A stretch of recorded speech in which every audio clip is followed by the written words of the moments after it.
Hello and welcome back to the Transfer Flow podcast. And on today's episode, we're recapping the Champions League action from last night, including, of course, the Madrid derby. Can Atleti recover from their one-goal deficit? Then we've got Arsenal's battering of PSV. What was surprising about Arteta's approach to this game?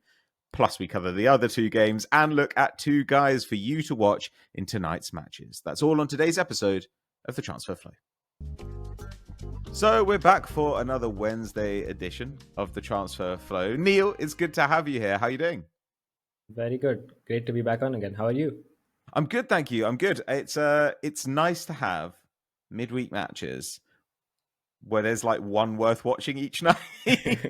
well, sometimes two, but yeah. Yeah, tonight we've got two, but last night it was very clear if you were a neutral which game you were going to end up watching. Let's get straight into it because obviously now we're in the proper round of 16, I guess, in the Champions League. It feels like we need real names for these rounds. And one of the fixtures that was thrown up was the Madrid derby. Both these teams in an interesting spot. Ted and I talked a little bit about this on Monday. In the end, Real won the game at the Bernabeu 2-1. Extremely close on the underlying numbers. But it did feel, watching it, like Real Madrid were clearly the better side in this match, right? Yeah, I think that's a fair assessment. And I think, with a one-goal deficit, it seemed to me that Atleti aren't like too unhappy with the result either. So, yeah, I mean, obviously this is definitely going to go down to the second leg. But if we talk about this game, I mean, the main story really is, just the individual players, like the individual quality basically, giving you all the goals. You start with obviously Rodrigo's great goal early on where he just runs and cuts inside at speed and then brilliantly finishes. Alvarez kind of like a mirror almost on the other side with his right foot. And then, yeah, Brahim Diaz with some nice footwork in the box and a good finish. But, on the whole, it's an interesting one to analyze because obviously Real Madrid had they're up in 4 minutes, so it's an amazing start for them, and so you can't really say for sure if the way they played is actually how they always wanted to play or if that was a reaction to the goal.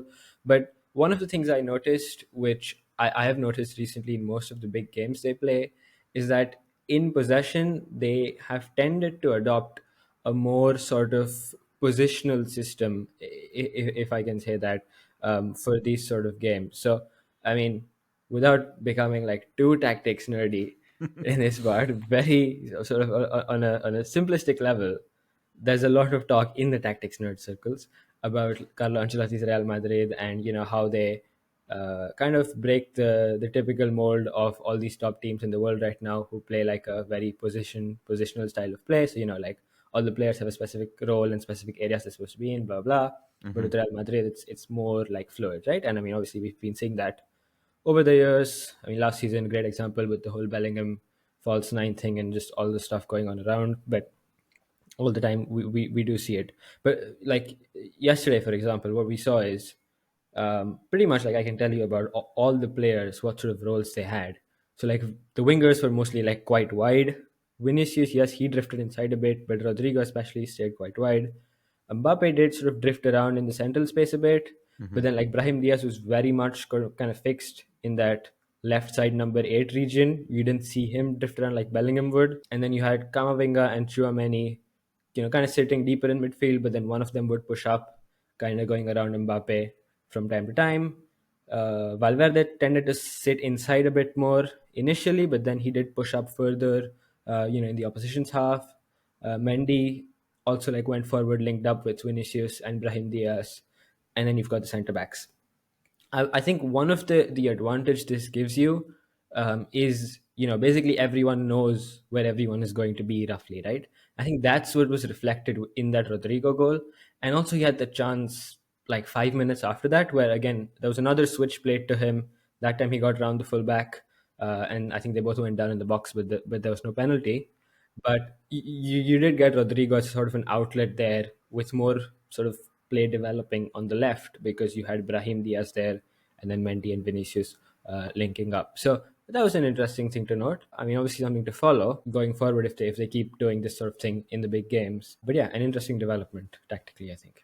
Yeah, and something kind of, you alluded to it there, but something that is perhaps easier to do in the absence of Bellingham.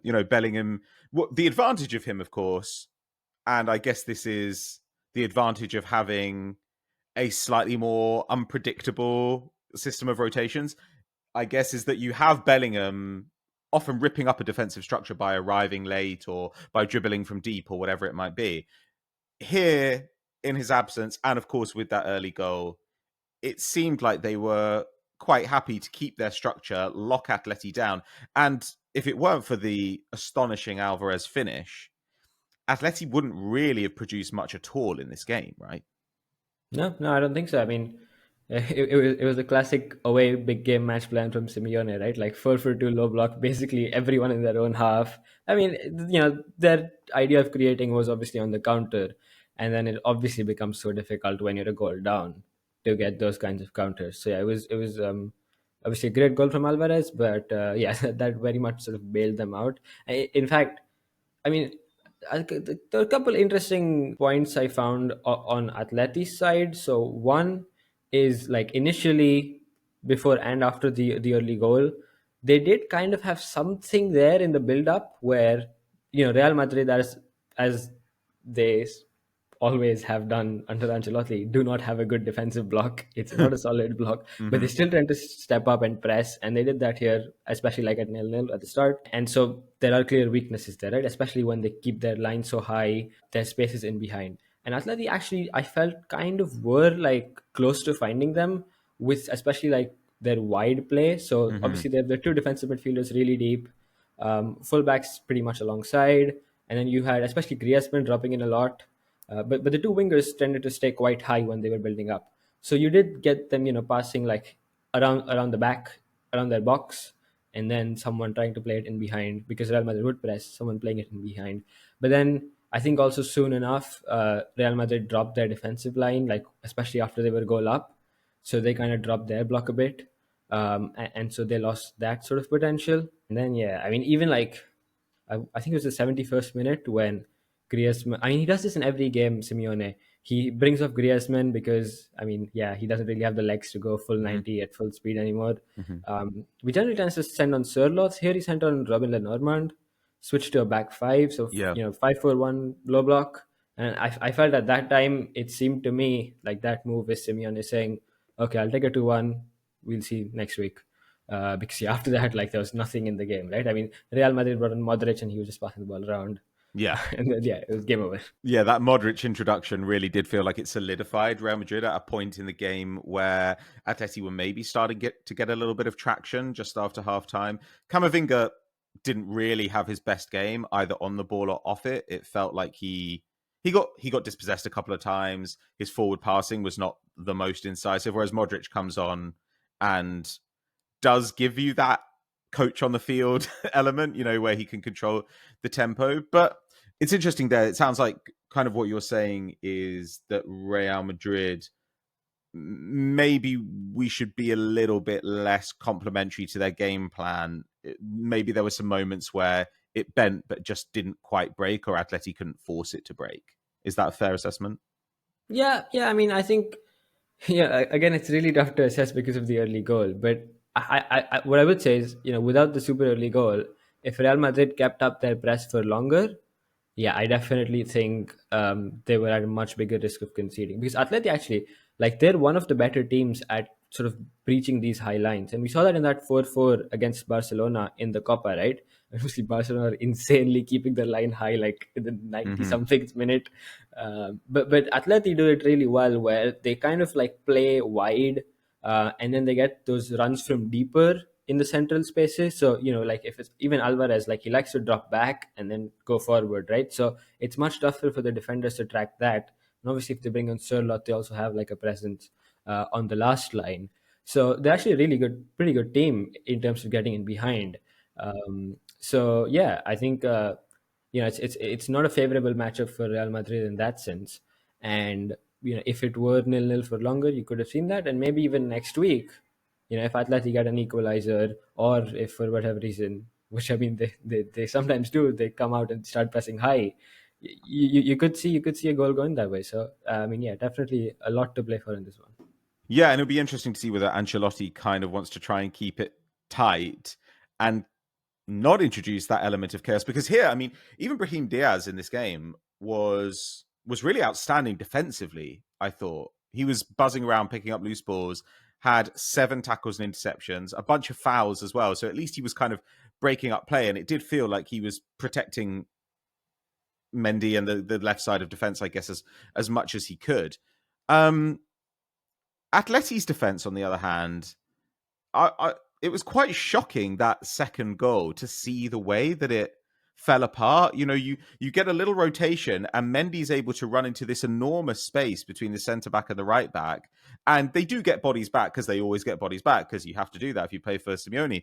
But while the goal itself ends up being just kind of a great finish, some great footwork, great finish, it was kind of alarming. I think I saw somebody say something on Twitter like, what is the point of being Atletico Madrid if you're going to leave this space in that zone? And you do kind of think like, yeah, what is the point of being Atletico Madrid? come on, guys. That was surprising to see, I thought. Yeah, it was, and even like the individuals there, like, I mean, okay, it was good footwork from Brahim Diaz and a good finish, but like he also like almost tripped. Like it was a very weird sequence on the whole. Like even like everyone was losing their balance. It was a very weird sequence. Yeah, I mean, yeah, kind of freak goal there. But I mean, I guess if it does reflect one thing, it is that, I mean, which has been clear for a couple of years now, Atleti don't have the individual defensive quality that they did a few years ago. I mean, Yeah. they don't have the elite defensive centre backs anymore, which maybe people still kind of associate with them if they don't watch La Liga so much. But I mean, yeah, they're obviously a very solid defensive team because, like you said, they just bring everyone back and they have all those bodies there. But yeah, with like, I think a good example to compare this to would be the Napoli Inter game from the weekend, where Bastoni made, you know, those couple exceptional blocks. Yes. Atleti don't have a guy who can do that kind of thing, or who you can expect to do that kind of thing. So yeah, I mean, you will probably, because, you know, as much as you bring bodies back, you can have these kinds of moments and concede, especially when you face, you know, quality players like Real Madrid have. So yeah, this is something, you know, you can expect to see even from Atleti. It feels like they should have access to a pool of really good defensive centre backs, because in a way, Real Madrid, Atletico Madrid, they can shop for centre backs that other top teams would reject. Right? Other top teams are like, this guy needs to be a really good passer and he needs to be a good defender. Whereas Atleti were always totally fine with guys. You know, even when you think it was Diego Godin time, he was the best conventional centre back in the world, maybe for a short period there, just at defending. Um, I don't know. It feels like that is an area where they should go out and just drop some money on guys who are incredible defensively and who maybe are not world beaters in passing. I don't know. Yeah, yeah, but I mean, you know, it's interesting then that the two centre back signings this season were Robin Lenormand and Clement Longley, both Yeah. who you would say are better on the ball Hmm. than off it, right? So, I Yeah. mean, in one sense, maybe this does reflect, you know, what we've been talking about throughout the season, which is this kind of, even last season, kind of slight shift in Simeone's tactics, where, I mean, clearly they're investing more in their attack, Hmm. and I mean, you know, like I mentioned with the build-up stuff, like they're good in specific build-up situations, like building up wide and then going in behind. So you do need, you know, good ball-playing center backs to be able to do that. Um, but yeah, I mean, you would think it's better to prioritize just pure defenders than that, right? Like Yeah. that's a luxury, that's a bonus to have. But Hmm. the way they play, you need so. Yeah, it's a weird one because, I mean, especially Longley. Like Longley is a guy who you think, okay, great ball player, not great defensively, Yes, exactly. and they went and signed him. So I'm obviously on a loan, but still, it's interesting. A strange one. Yeah. I mean, Yeah. so if you were, obviously it's difficult because Real Madrid can play in a lot of different ways. But if you were trying to set up Atleti to exploit Real Madrid in the second leg, where do you think their weaknesses are? Because I don't know what you're seeing, but the narrative where I am still seems to be it's Real Madrid in the Yeah. Champions League. They're still the team to beat. We've seen a bunch of bookmakers make Real Madrid their favourites, despite the fact that there's an awful lot of evidence that would make you bet against that, I think. Where do you think their weaknesses are? Obviously, with the press, like you're saying, there's this disconnection between the pressers and the The defensive lines lines. behind Yeah. them. How would you set up to exploit that? Or are there other threads that can be pulled at by Atletico Madrid going to the Wanda for the second leg? Yeah, I thought again, like without the early goal, I thought it was a decent idea what they started off with. Mm-hmm. And yeah, like the press is the main thing, and also like the left back is a known issue. Yeah, Real Madrid have a defensive weakness there, so it's a good idea to target it. I mean, there's two ways you can target it generally, right? You either get a really great dribbler on there to run at them, or you get a guy like Simeone who runs in behind. Now that you don't have that dribbler kind of guy on the right, because even if it's like Marcos Llorente or whoever, in fact, the fact that he started off with Simeone right wing and Llorente right back suggests to me that that was very much part of the game plan to target that, but obviously they couldn't really do it. And on the left, of course, you do have Samuel Diaz-Lino, who can be more of that dribbler kind of guy. But then I think Ancelotti also knew that was coming, and that's why he put Valverde there instead of Lucas Mm-hmm. Vazquez. So I mean, with Valverde there, it's much more, it's more like clamped down. So yeah, the left back position is very much what you look to target, and in fact, that's the, I mean, that side of the press is the one you can bait more easily because Vinicius seems to get baited a lot more than Mm-hmm. Mbappe. So Mm-hmm. you can very easily like try and bait him and then see what happens. But like you said, Brahim Diaz was great. If they have Bellingham, he's also going to be, you expect him to be great defensively as well. He'll put in a shift going back on that left side of midfield. So yeah, I mean, it's amazing analysis from me. It's not good to go into a match against Real Madrid a goal down on aggregate. So it is a tough spot. But yeah, I mean, like I said, I think it's they're just kind of a bit unpredictable Real in terms of what sort of approach they take to game management, Mm-hmm. especially given the fact it's a full 90, right? Like, I mean, what we get basically when it's one game is like 1 hour they do their thing, and then Modric comes on and then he passes a bunch. Like Yeah. this game, he had 50 out of 50 completed passes. Yeah. So, but I mean, I think like you and Ted said on the weekend, the Betis game showed that Modric can't really start Mm-hmm. anymore. Mm-hmm. And certainly be not a good idea to start him in a Champions League game at the Wanda. So yeah, there probably is a opportunity there, certainly in the first half, to do something for Atleti. So yeah, I think it's certainly not a close game like some of the others are. Yeah, well, I'm glad that it's still in the balance so that we've actually got something to talk about next week. But shall we move on very quickly then? We're going to rip through the other three. Look, PSV Arsenal. Yeah, you said it was going to be haramball. I did say it was going to be boring. And to be honest, the entirety of Arteta's coaching career made that seem likely, right? But afterwards, No, actually, no. I'll tell you what. I think this, like what Arsenal did here is actually like the sensible approach against PSV. Like sure. against any other opponent, I think like Arteta would have gone haramball. I Mm-hmm. completely with you on that. But because it's PSV, and the best example is actually the Juventus, previous tie. Yeah. So first leg, Juventus came out really intense. We talked about it, right? It was such a good performance, Mm. and then they won. Second leg, what did they try to do? They tried to sit back. What happened? They conceded a couple of times, and then Yeah. they lost. See, so with PSV, you know, like they're so like front-footed and forward-minded that you just can't like out low block them because they're just gonna throw people at you. They're gonna just keep Sure. going forward. But like, yeah, that's Bosch for you, right? Like he's just gonna go all out attack, and then we don't care about. I mean, look, the guy's playing defensive midfielders at centre backs. He's playing number 10s He's a in central maniac. midfield. Yeah, he's a complete maniac. And so the only way you can deal with that is just, yeah, okay, we'll go forward a bit as well, and then that happens, Mm. right? I That's a mean, really good point, actually. Like there is something there like, where there's almost like like Spurs when they were really rolling before Christmas. It was like yeah, if you let them have the ball, they will create chances because exactly. so many guys are going to get forward, and once they get momentum, kind of rolling downhill. But so yeah, I guess the way to take away the thing that they want to do in this match is to have the ball and attack them and make them defend, and then you see stuff like Noah Lang defending Urian Timber at the back post on a cross, which is like just such a calamity. But even within what you're talking about, it was shockingly attacking. Like there's an open play cross that I think was Nwaneri in the opening minutes, and Gabriel is in the box for it. And then when they score the Timber goal, there are 6 guys in the box for Rice to cross to. When Nwaneri scores, there are 5 guys in the box.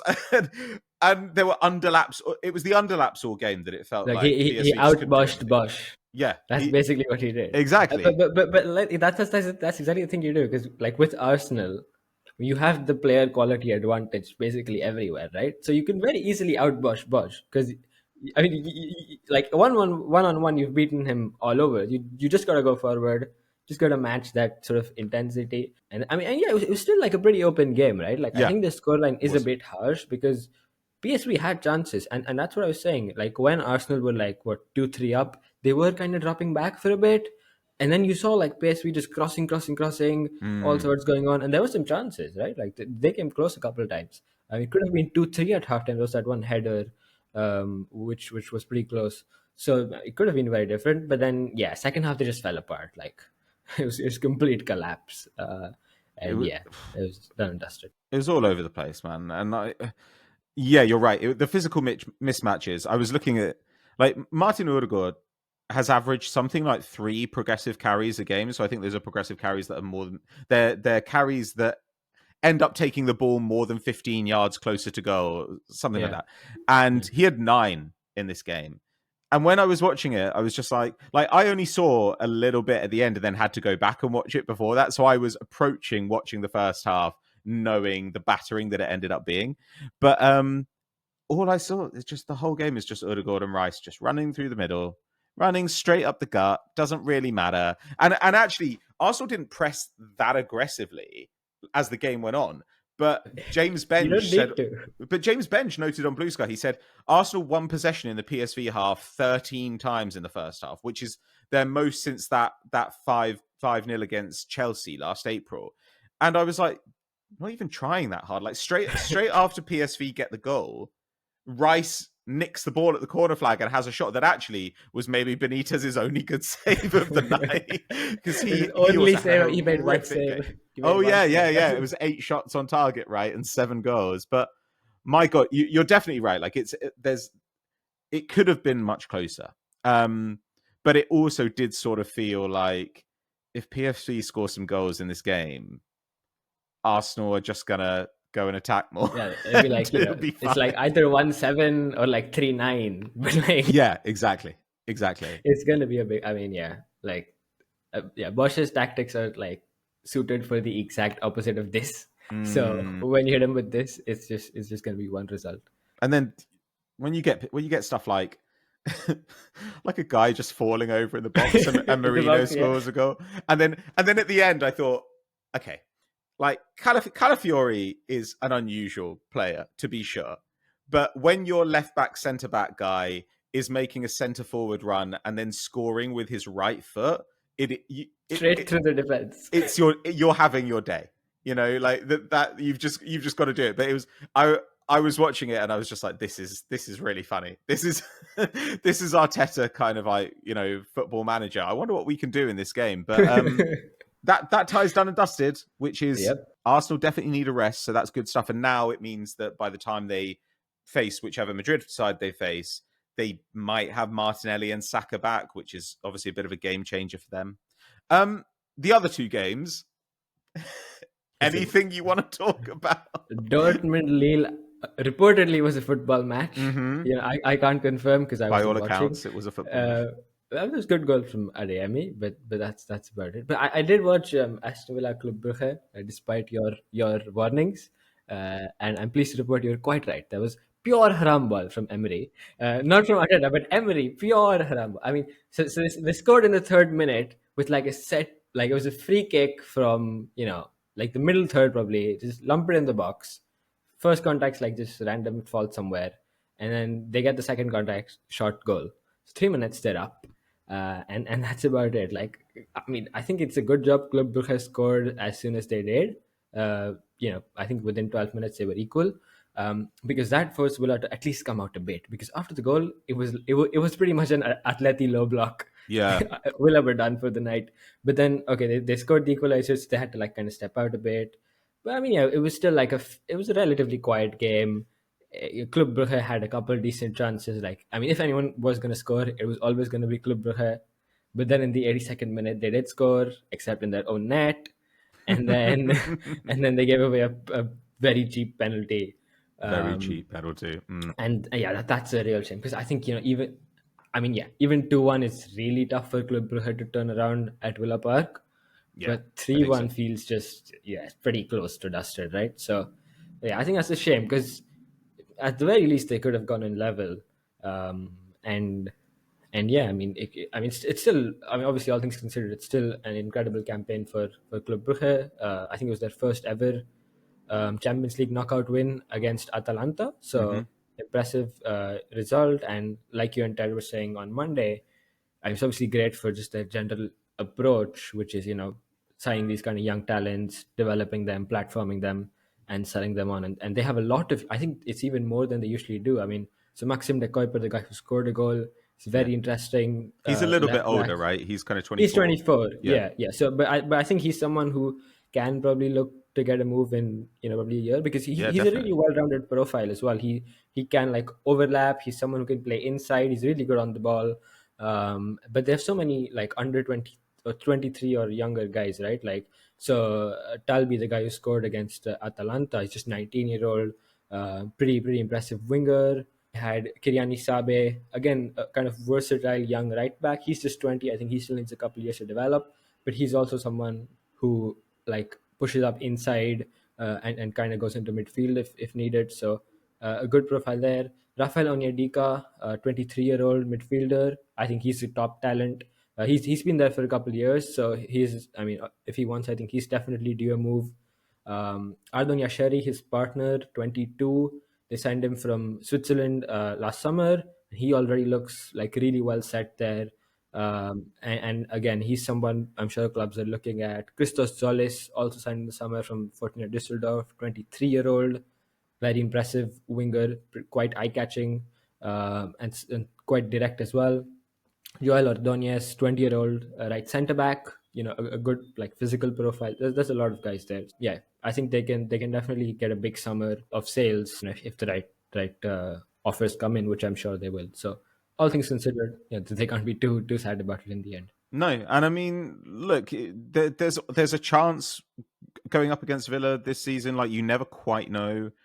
Obviously Villa are going to play boring football, but More haramball for us. yeah, but there are opportunities against them. I don't particularly trust their defenders, and even in this game, you have this astonishing kind of clearance from Tyrone Mings Yeah, that yeah. made it look more Otherwise, it'd comfortable be than it 2-1. was. Yeah. Sorry, yeah, exactly, Otherwise, and that would be a different game. yeah, and Because then it's just I don't know. I looked at it originally, and you kind of like, oh, 4 goals, that's quite a lot for an Emery knockout game, and then then you're like, oh, 18 total shots, sure, yeah, but when you're playing such a tight game like that, you do always open the door to shit happening, and that was kind of what happened with Atalanta as well, right? Atalanta were obviously they play a very different style, but as in I mean they club, got club varianced, but right? yeah, Club Brugge put some great finishes on them on the day, and that's what made the difference. Well, if something goes in early at Villa Park, then I guess it could be interesting. But I'm trying to talk myself into it. Yeah, Dortmund Lille. Isn't that like that's a late night kickoff, right? Next week. I think so. I think so. Yeah, I mean, please Must be. watch the Madrid derby. Like, I mean, if anyone is That's thinking of true. doing anything other than that, like, what is wrong with you? Yeah, there should be somebody who calls you and they say, "We've noticed that you're watching Aston Villa. What's the matter with you? You better be Belgian."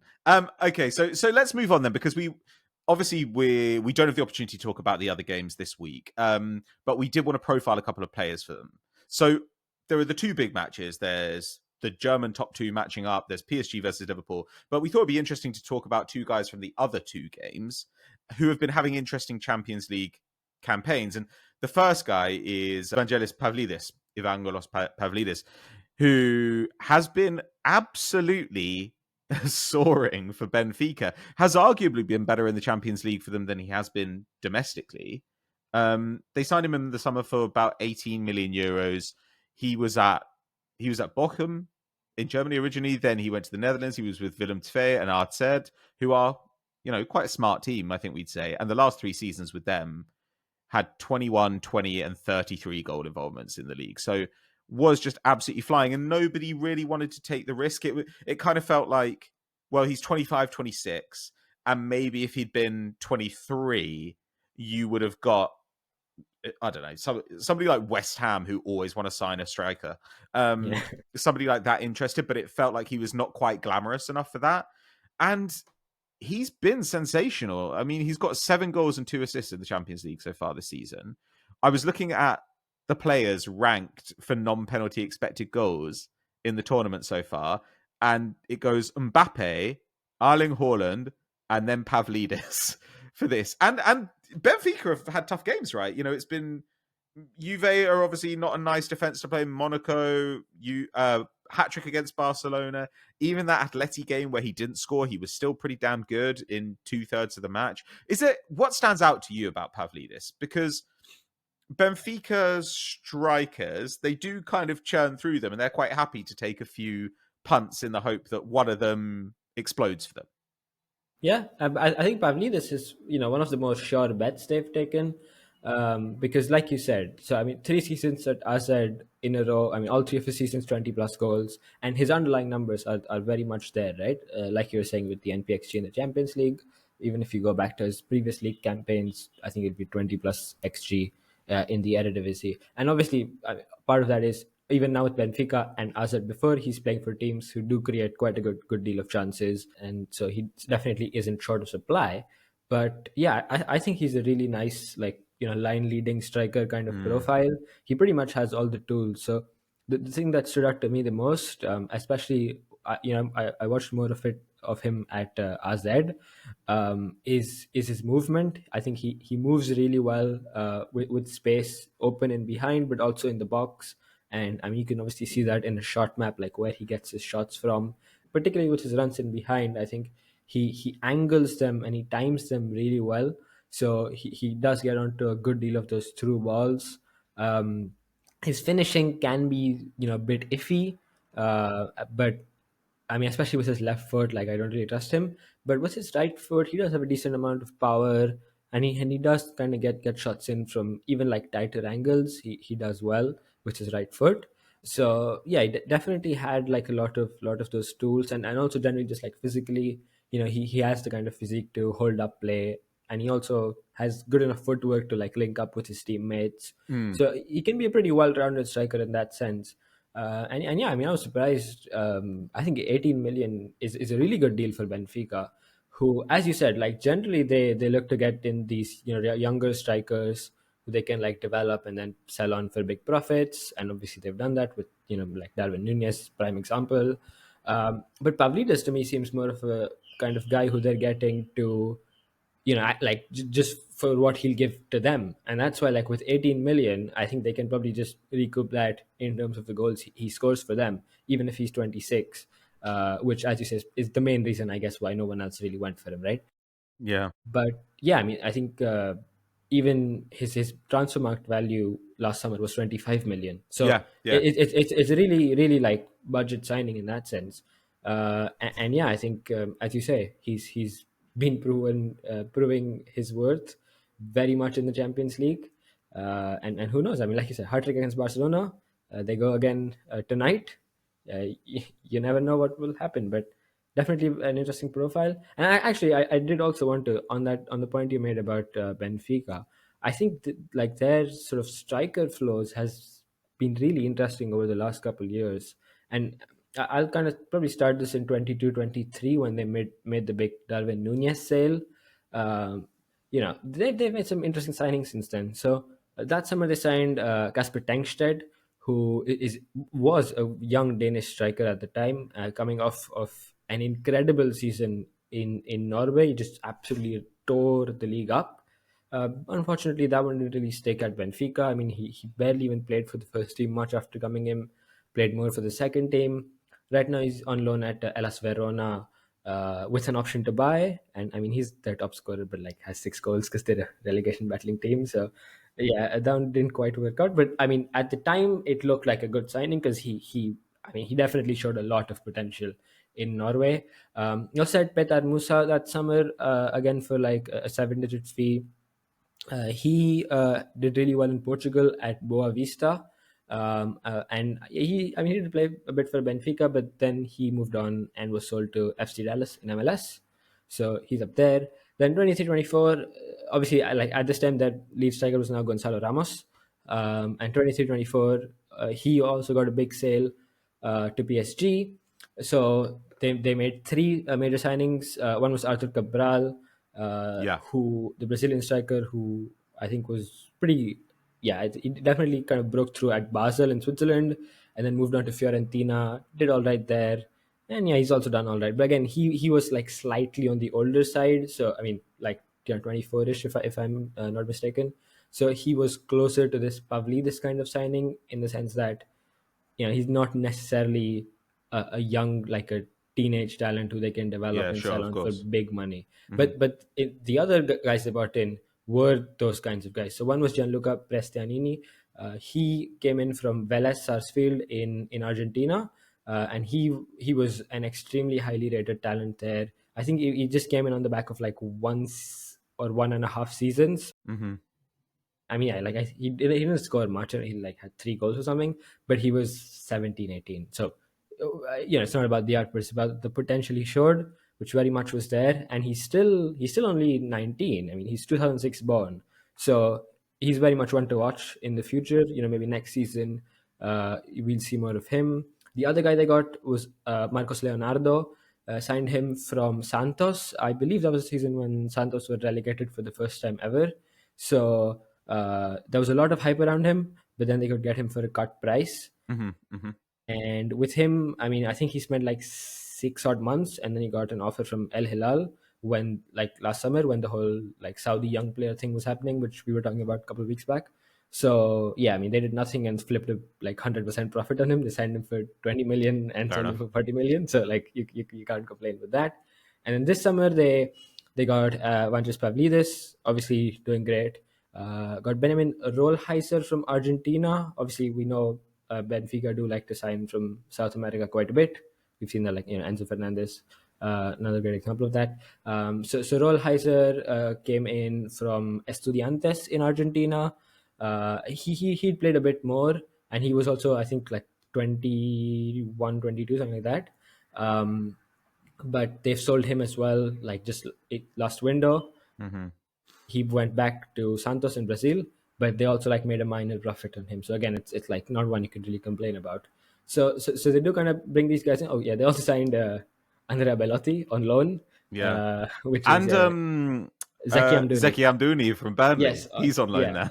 yeah. They do have an option to buy with him as well. So yeah, they do this kind of interesting stuff where they get these really interesting young talents in, but then they also get these like Belotti kind of guys in. Sure. Uh, I mean, I guess the idea is just to have like a backup option because I mean, how much has Belotti played? Like I can barely even remember a game he played for Benfica. So Not that much. yeah, And there's it's always the probably like a chance that you backup. get one of these guys and they like kind of Baz Dost it in like Yeah, have one of those late career resurgences because the bottom of the Portuguese league is calamitous. yeah, But yeah, I don't know. Like it's interesting now because Pavlidis is a little bit less enticing to other sides, and because they just brought him in, they might just be able to keep him in the long term because normally maybe they'd keep him 2 years and sell him. Well, 2 years on he's going to be 28 and maybe nobody really wants to pay that big money. But it was interesting just to go back to something you said about his not trusting his finishing on his left foot. I do get that, but it is interesting how much he does shoot with his left foot, right? He's taking nearly 40% of his footed shots with his left, and partially I think that's willingness to get shots off quickly. You look at his goals in the Champions League. There's that first goal against Barcelona, for example. It's like you've got no option but to try and take that left-footed first time. But when you were talking about his link-up play, I do think that is one of the things that helps him. He just is happy to lay it off with either foot. When he turns to pass, it feels like he turns in the most beneficial direction rather than in the direction that allows him to use his strongest foot, which means that he's not super fast, he's not super dribbly, but he's considerably harder to press, I think, because of this one thing that he does quite well, and obviously his strength. So that's an interesting thing for people to watch tonight. When the ball goes up to him and he's laying it off to somebody, look how willing he is to turn either way, and I think that's actually quite a special characteristic in him, and it makes Benfica a little bit more dangerous. So I don't know. I'm hoping, we were talking about this on Monday, like you said. I'm hoping that Benfica can do to Barcelona what they did last time to Barcelona. Do you want to talk about a play that you're interested in watching tonight? Yep. I think Igor Paixao will definitely be one to watch in the early leg of Feyenoord Inter. I mean, like Ted was saying on Monday, Feyenoord have like their entire first team injured except Paixao. So yes, he's not hard to pick, but he's a very interesting talent, I think, because he's a left winger. He's 24 years old. Joined Feyenoord from Curitiba in Brazil. He's been there for the last 3 or so seasons, and he has crossed 15 goals and assists in each of them. Mm-hmm. He hit the ground running, and he's kept going. And even his last 2 seasons with Coritiba, he hit exactly 15 goals and assists. So pretty consistent in terms of output that way. But he's a very interesting profile because he's a pretty dynamic winger, I'd like to say. So, like, obviously, if you watch comps or highlights of him, you'll see him like dribbling a lot, and he definitely has the flashy skills and tricks and flicks and all that to get past people. But he also, I mean, for one, he also is quite a direct dribbler, so he's always like trying to dribble inside towards goal. You rarely see him going into random places. And he's also quite good with his off ball movement, I think. Like, he's pretty quick. So his runs off the ball, both out from starting out wide and cutting inside, or even just running in the channel, are quite good. And he definitely can trouble defenses in various ways in that sense, because you need a fullback who's strong like 1v1 against a dribbler, but also who's strong positionally, can track runners. So yeah, pretty tough to defend against. And he definitely has a good right foot. He cuts inside and shoots a lot. He does. If you look at his He shot does have map, a it's lot just of everywhere. I mean, yeah. So like his long shot is, yeah, he has a decent long shot with his right foot, but I think he does need to calm down a bit there. Like he does way too much. But I mean, he also takes free kicks, so it kind of gets beefed up with that. But I mean, generally though, like when he gets in and around the box, I think his decision making is also like pretty good. He passes pretty well, gets a good few assists, and also just links up nicely with quick movements, short passes, stuff like that. So yeah, he's quite a dynamic winger. I mean, he was one of the standouts in that win over Milan, and definitely gonna be one to watch against Inter, against Denzel Dumfries. I mean, look, Dumfries is anything but the best defender in the world, and I mean, Inter do have defensive problems, right? Like basically all of their wing backs except Dumfries are gone. So they'll definitely have to come up with some creative solutions. So I mean, on both wings, you can expect to see Feyenoord try and do something, but their left winger Paixão is very much their star player in that sense. So I expect him to see a good deal of the ball, and yeah, maybe make things happen. Yeah, that does feel like if you want to tell a story of Feyenoord doing anything against Inter, those wide areas are where it's got to happen. I mean, the thing about Paixão is there's a lot to like, and I enjoy the player, but I enjoy sometimes when you praise a player, a lot of people think you're saying they should go to a better Yes, league and a higher Barcelona signed him level. immediately. Yeah, exactly. And with Paixão, I kind of think I don't know. And he signed a new long term contract back in the autumn. He's signed up till 2029, so he looks like he's prepared to be a kind of Eredivisie lifer. And look, he's playing in the knockout stage of the Champions League. You can't really knock it. But dribbling, he does have the skills, but he does lose the ball a lot in a league which is not like renowned for the best defenders. He does shoot a lot. You can imagine some managers tearing their hair out. But then again, I guess in the Champions, and also about a third of his chance creations from dead balls. So, Yeah, but yeah. he's been working hard defensively in the Champions League. He's got 6 in about 800 minutes, 6 goal involvements in about 800 minutes. So there's a lot to like about him. But yeah, he's not a guy where we're like, next season, Manchester United, Igor Paixão. Well, You never know with obviously United, to be fair. and also now I think about it, that's a significant step down in level, isn't it? From like playing Champions League with Feyenoord to Manchester United. FA Cup is all you're getting. Yeah, exactly. But no, you're right. I think the other side of it is also, I think, just physically, specifically with the Premier League, I would wonder if the Premier League is, I mean, if he's suited to moving to the Premier League just because of his physical profile. So he's fairly lean and he's quick, but I don't think he has like he doesn't have an like insane burst Like of top pace. end pace. Yeah, exactly. And he doesn't. I mean, he's not strong enough to like run through a fullback, right?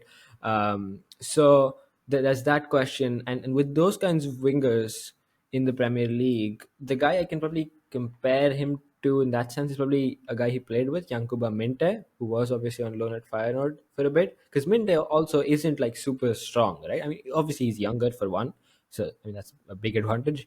But also, Minteh gives you, I would say, more well-roundedness Yes. in the final third, right? So I said Paixão is a dynamic winger, and he does like do a lot with his movement and stuff.